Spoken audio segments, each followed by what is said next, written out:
So, I was right about some things, and I was wrong about some things in terms of this Ruth Bader Ginsburg situation. I was right that the president was going to immediately come out, and Republicans in the Senate were going to basically like, no, we can replace her, maybe we will.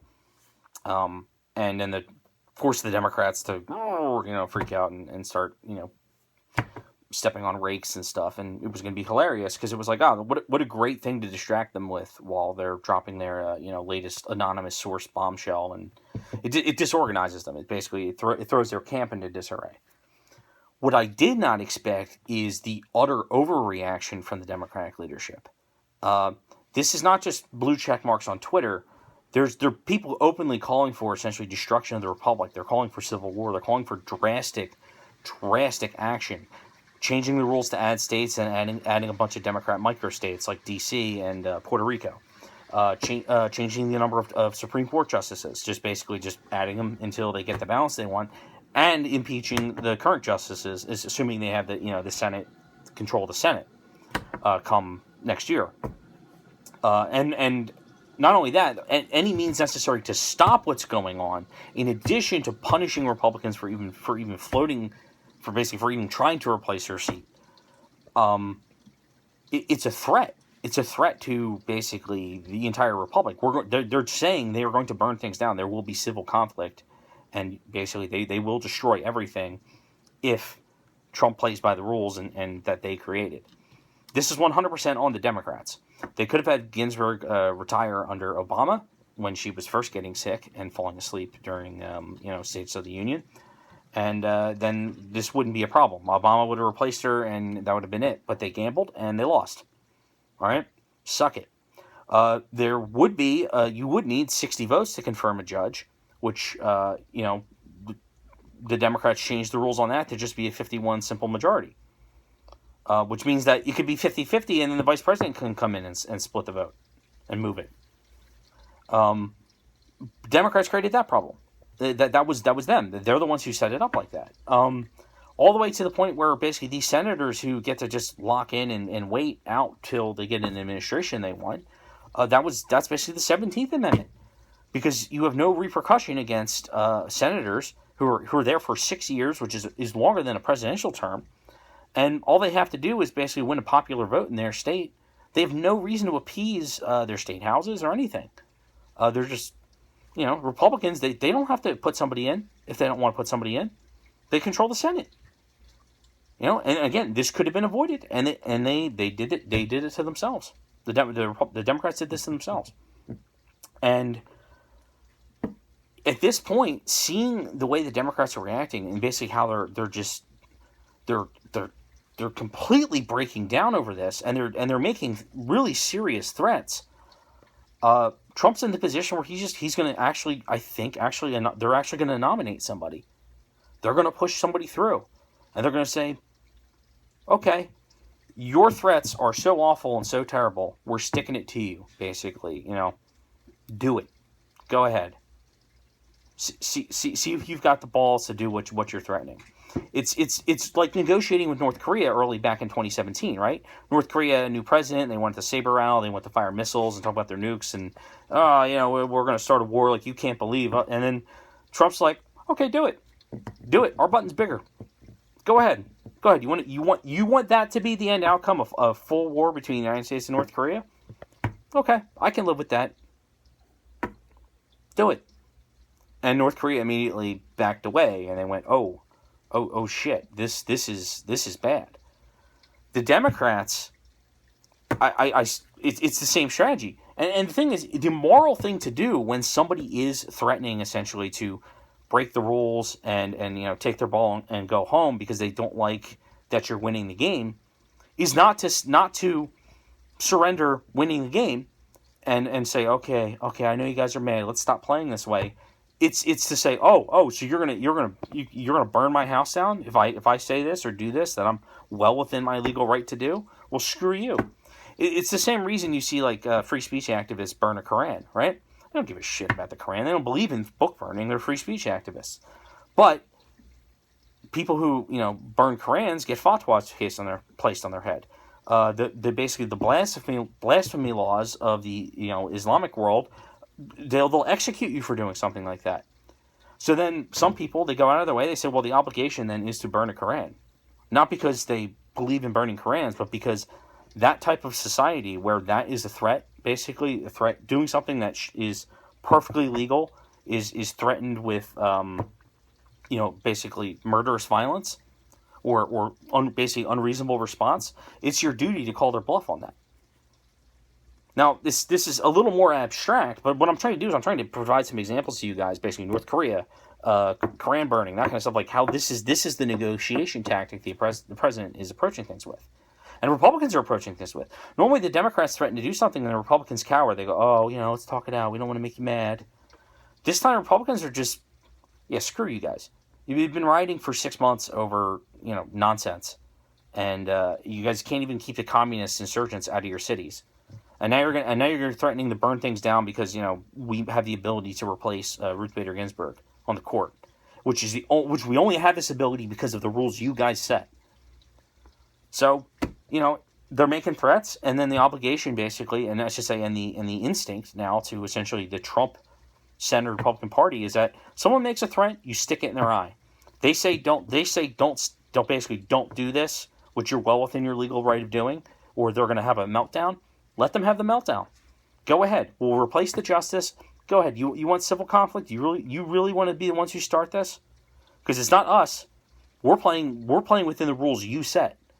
And if you guys want to go insane and get violent and push for insane things, how do you think that's going to play with the moderates?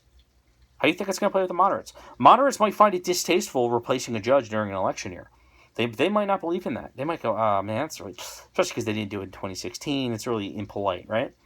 But if the Democrats' response is disproportionate, like the way it is now, where they're saying any means necessary, coup, civil war, impeachments, revenge, adding people to the court, adding states, just general mayhem for the Republic, the moderates are going to say, yeah, I don't side with them.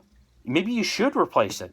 Because you should call them on this, because this is ridiculous. That we can't operate under threat. We can't operate under threat. If them throwing this type of tantrum and saying that there's going to be civil conflict and they're going to do all this stuff because we're playing by the rules and they don't like it because they didn't get their way, then we're actually morally obligated to push that line. Because we cannot accept in a civilized society that threats of civil war, because you don't like the way the rules are set up and you don't like the way the election outcome is, especially when they're the ones who set the rules up like this. Basically, the idea of threatening violence because things don't go their way, we can't function like that. So we have to call them on it. And if you're a moderate, many of those moderates feel that way too. They probably don't care so much about the Supreme Court seat. In fact, a lot of these moderates are, pro-choice. Some of them are anti-Second Amendment, although less and less now. They probably like Ruth Bader Ginsburg. They probably, wish they could just have cloned her and put her back on. But then they hear the Democrats saying what they're saying, and then it becomes, I don't care if you put Judge Judy on the court. We need to put somebody there to basically show these people that their violent threats are not going to intimidate our process. We will play within the rules, and you cannot threaten it violently to derail it. So, yeah, man, I knew what was going to be played. I did not know there was going to be this level of reaction from Democratic leadership. I saw basically insanity day one, but after seeing some of the Sunday talk shows today, they're going all in. The threat of violence is the strategy. The threat of adding states and adding justices and doing all this really horrific stuff, and in a lot of cases illegal stuff, just by fiat changing, the rules to get as a state, and doing unconstitutional things. And then they do, basically the idea being, we do something unconstitutional and then it goes to the Supreme Court and it doesn't matter because the Supreme Court's now stacked with leftist activists who are just going to just say it's anything they do is constitutional. This is how they're basically making these threats because if you don't give them power, and in this case, if Trump doesn't, give us this seat, Jesus. I mean, we can't function like this as a republic. We cannot stand for this. This is ridiculous. If you're a moderate, this is my appeal to the moderates. The other day I was talking to Democrats saying, reel your shit in. Right now I'm talking to the moderates. Moderates, yes. Do you trust Republicans? Absolutely not. Should you trust Republicans? Absolutely not. I say this as a lifelong Republican. Don't trust Republican politicians. Don't trust any politician you can't hold their feet to the fire. Do you have to like everything Donald Trump does? No, I don't like everything Donald Trump does. Do you have to like Trump's boorish attitude? No, you don't have to like that. It's okay if you don't like Donald Trump. That's not the problem here. The problem is one side is trying to play by the rules and saying elect us because we're just going to try to do some policy things you may agree or disagree with, but all of it's legal, and all of it's going to be discussed out in the open, and none of it involves basically civil conflict. And the Democrats are saying, if you don't do what they say, if the president doesn't do what they say, they're going to start civil conflict. It is your moral duty as a moderate, as somebody participating in the republic, to punish the Democrats for this. Stick this in their eye. This is not an acceptable way to govern. This is the threat of violence, the direct threat of violence, the direct threat of civil unrest is not an acceptable way to govern. We cannot survive like that. If they cross this line, suppose you're one of those people, you agree with the Democrats on basically policy-wise most things, and you don't like the Republicans, right? If the Democrats set this precedent where basically they can threaten, they can scream, they can kick, they can threaten violence, they can threaten manipulation of the system and voting and adding justices and adding states and just breaking the whole thing down so that they get the power they want. If that's okay, what do you think is going to happen when the Republicans get back in power? Right? Let's pretend the Republicans are the evil, corporate-y, whatever, the worst caricature you can imagine, right? Because those people are going to get in power. And then what are they going to do? They're going to use the same apparatus that the Democrats used, and they're going to crush you. You personally. This is a threat to you. Just because the Democrats aren't coming for your head right now doesn't mean that when the shoe gets on the other foot, that the other side isn't going to basically use those same tactics and those same tools to come after you. And you know what? People like me are not going to be able to stop them. I'm not going to be able to stop the Republicans from doing this kind of stuff as a Republican because the Democrats already did it. They already threatened violence and civil war, so what do you expect the Republicans' response to be if they lose? They're going to use the same exact tactic. And I'm going to just kind of shrug my shoulders and be like, well, I guess that's fair because the Democrats did that. They created the problem with this Supreme Court thing. They got rid of the 60%, basically 60 vote need to put senators in. They got rid of they added the direct election of senators. They got rid of senators' accountability to the state houses, right? This is going back 100 years. They set the rules. They let Ruth Bader Ginsburg stay on past the Obama administration when she should have retired. Basically, they didn't encourage her to step down or anything. Now they're thinking, oh, maybe there should be term limits on the justices. Yeah, maybe there should be, but you guys had the chance to do that and you didn't, right? And now because the other party's in power and they're playing by your rules, now you're threatening violence because you don't like. I mean, just could you imagine if the Republicans acted this way when the Democrats first introduced these rules? The Republicans said, well, there's going to be civil war and unrest, and we're going to do things, and we're going to stack the court. And we're going to just break the whole system and threaten violence because we don't like that you guys changed the rules, right? Or she said, we don't like the way you guys changed the rules and are using the rules. We said we didn't like this. We said this will come back to bite you in the ass. But we're still playing by the rules. We didn't get violent. We didn't do any of this crap. We're not threatening a civil war or civil unrest or saying burn things down or burn the White House down, burn Mitch McConnell's house down. We're not saying these things. And when we didn't say these things, I should say, we didn't say we're going to burn down Schumer's house back during when, or it was Reid, I guess it was Reid, because Reid was the one who was in charge. We didn't say, like, oh yeah, there's going to be violent retribution against your political actions because we don't like the game we're playing. We just said, we don't like the game you're playing, and you guys don't realize how bad you're setting it up for yourselves. And now that that's occurred, now that you guys have been bitten right in the ass by your own doing, this is your own weapon being used against you, fairly, legally, and now you want to threaten violence? Now you want to threaten violence? I mean, come on. This is ridiculous. This is ridiculous. The Republicans, as flawed as they are, you think I was a fan of the your average Republican GOP? I mean, Paul Ryan's house was a disaster.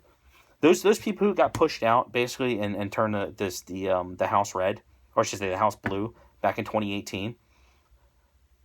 I don't like the Democrats that replaced them, but I didn't like the Republicans that got replaced either. For the most part, they sucked. All right. Same thing with the Republicans in the Senate. Even when they were in the minority, most of them sucked. Mitch McConnell, he sucks. I don't really like him that much. I don't. But the difference is that when we were down, we tried to reorganize, we tried to basically make our case politically, and we won the votes we needed.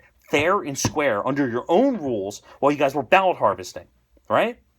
And then the Democrats now, that they're the ones getting their asses kicked, basically by the rules that they set up, their response is to threat and violence. This ridiculous. It's not fair. It's not fair. We can't function like this. This threat of violence, this needs to go answered, and it needs to go answered in the voting booth, and it needs to go be answered not necessarily by Republicans. We're going to vote for the president because we like the policies. But if you're an independent and you're a moderate, you got to go out. You have to answer these Democrat calls for violence by voting against them. You have to. And I'm going to be completely honest here. If the Republicans were calling for violence to stop to basically in a complaint because of the rules are being played, like if Republicans had changed the rules and when they were in the same position and they were calling for violence, me as a Republican, I would have to be morally obligated to go vote for the Democrat opposition, or at least stay home, because that's not acceptable. The violent threats are not acceptable. We've already had our senators be shot. We've already had mobs of people trying to beat the shit out of our elected representatives. Somebody mailed rice into the president yesterday. It was like, apparently that was from Canada, but we've had this kind of stuff happening. It's violent, the violent rhetoric, and the violence has no place in our civil discussion, because the government has the monopoly on violence, and if you will basically use violence to get that monopoly on violence, nothing good will come of that. Nothing good will come of that. I mean, this is, I guess this is something, if you're moderate and maybe you're brand new kind of to the whole political philosophy thing, but the way government works is, or I should say, the way where government gets its authority from is the fact that they have a monopoly on violence. Not talking self-defense, but if you don't pay your taxes, if you don't do something, you don't do X, Y, Z, right? They send people with guns, they send troops, they send whoever it is to force the outcome because it was legally voted upon. They have the monopoly on violence. They are the only apparatus in our society that's allowed to do that. Basically, your vote is enforced with the barrel of a gun. That is the nature of a government, and that is why it is so dangerous to basically willy-nilly give out government power. That's why so many of us are so strongly against basically centralization. We're all for decentralization because we don't want all that power in one hand. But what happens if you give the reins of power, which is basically the monopoly on violence, to the people who will use violence to just get that monopoly on violence? You think they'll stop using the violence? You think they won't abuse that power? It doesn't matter what their politics are. It doesn't matter if they want to make marshmallow unicorns and free abortions and all this other wonderful sparkly stuff. It doesn't matter what they're promising you, because the method in which they're doing it is they're using violence to get there, and using the threat of violence to get to that monopoly on violence, right? And once if they're willing to do that, then they're willing to threaten violence, basically violent use of the government to get whatever it is they want. They can have all the best Green Deal and plans and all this bullshit that they're floating, and healthcare and whatever. They can have all the perfect policies you love, but if they're using violence to get the power, and basically using the threat of violence to get the power that they're getting, don't give it to them.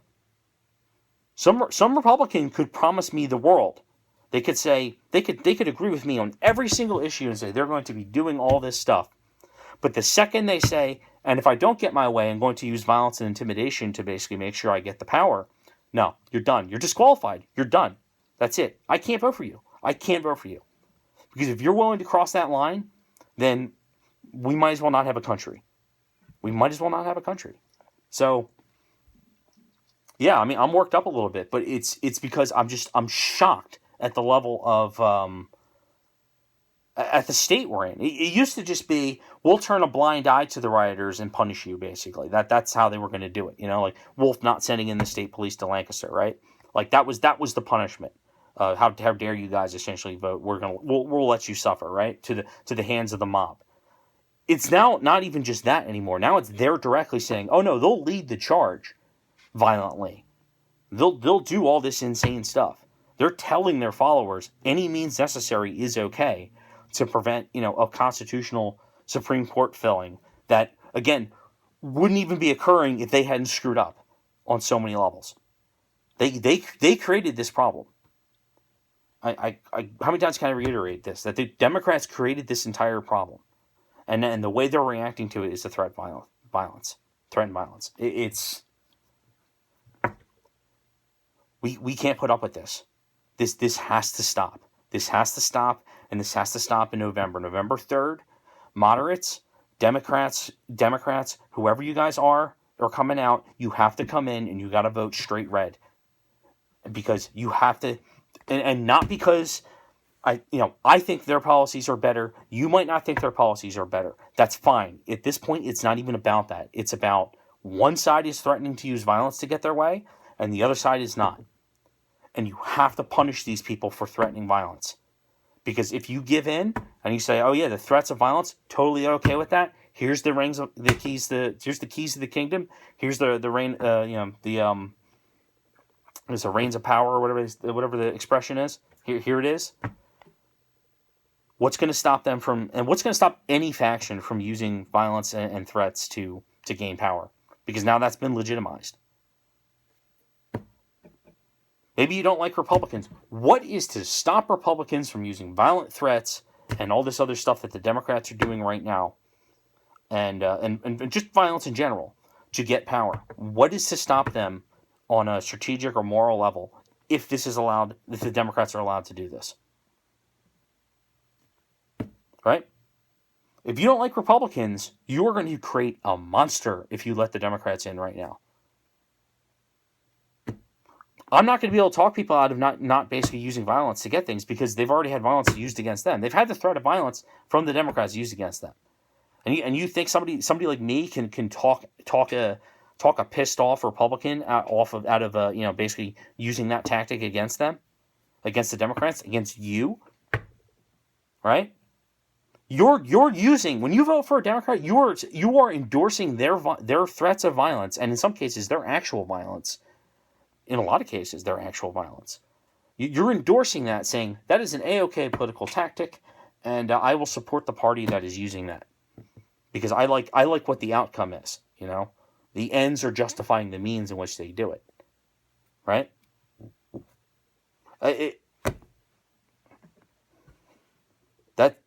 That's what this is. This is ends justifying means. This is Saul Alinsky style tactics and whatnot, but it's blatant.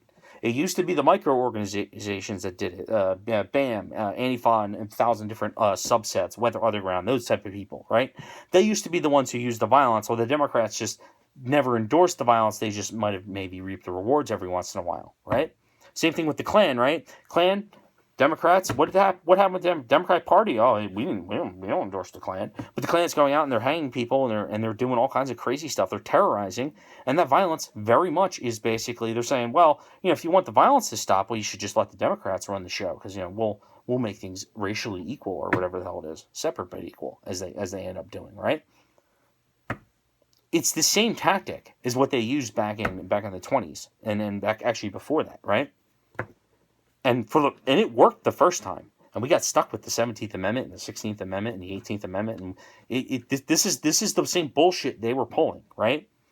But we're in the modern era, and you, as a liberal, as a Democrat, as a moderate, as just somebody who believes really weird shit that I don't understand, you have a chance now to step on the Democrats and stop them, and stop this bullshit cycle of when they don't get their way, they threaten violence, they throw a tantrum, they burn the cities down, they impeach, they change the rules, they're going to be adding states. You have a chance to stop this circus right now, because if you do not stop it, you are now handing every one of those weapons that you don't like, but they're getting an outcome you want. You're handing every one of those weapons to your opposition, every single one of them. That's what you're doing. You will have no right to complain if conservatives or Republicans start using the exact same tactics right back on you guys. You will have no right to complain, right? It's that, or maybe just don't vote for them because they're using the threat of a civil war to try to get power. Don't reward somebody for doing that, right? We shouldn't. As Americans, we should not be rewarding these people for doing this, regardless of what their political positions are, regardless of whether you like the Affordable Care Act or not. They're using violence to threaten, basically to threaten you so that you give them the keys to power. Yeah, okay. I'm sure somebody is going to then tell you, but Trump used violence against women and violence against this, and things are worse because no. The Trump administration, you guys can talk about covert violence and how language is violence and transgender bathrooms and all this other insanity, right? You guys can pretend that is somehow violence, right? Fine, right? Trump administration has never openly called for civil war. We've never said, oh yeah, because we don't like we don't like basically the fact that we lost an election or could lose an election, we're going to sack the court, right? What if back in 2018 when the Republicans lost the House, what if the Republican Senate said, yeah, you know what, we're going to just add another Republican state, we're going to split West Virginia in half, and they're just going to get 2 senators, and they're all going to be red, or some other like really, really red state or something, right? And then they go, we're also going to add extra justices to the Supreme Court, right? They could have done that. They could have went that route, and that would have been the response to how dare you elect the Democrats, right? But that would have been ridiculous, right? You as a moderator, you wouldn't have tolerated that. And if they said, if you don't give us what we want, then we're going to be violently rioting, right? If we don't keep the House in November, we're going to violently riot. Imagine if the Republicans did that, right? Would you have any sympathy for them? Would you be encouraged to vote for them even more?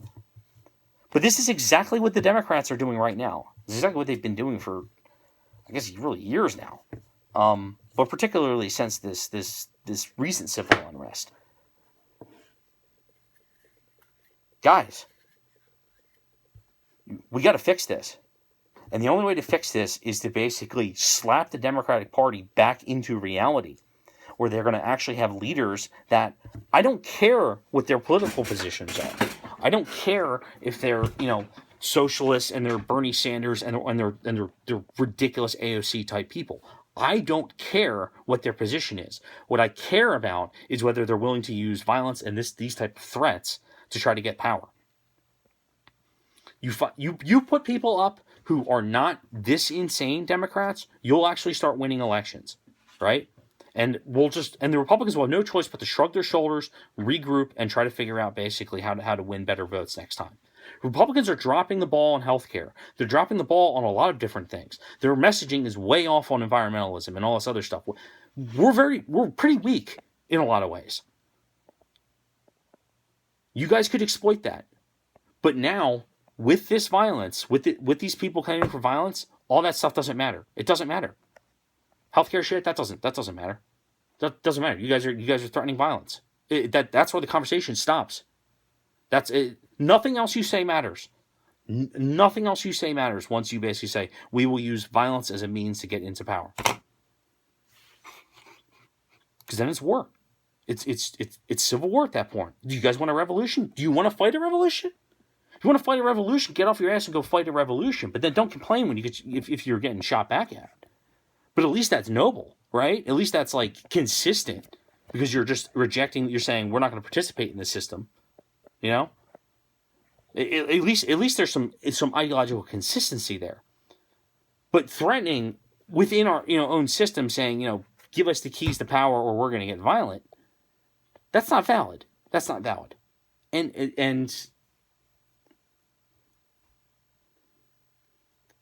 I mean, I guess that's really all I got to say about that, because it's getting to a tipping point where if they start getting violent and start doing these things that they're promising,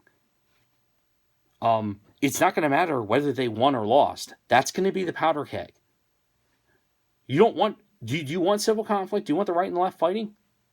Right? Give the Democrats power.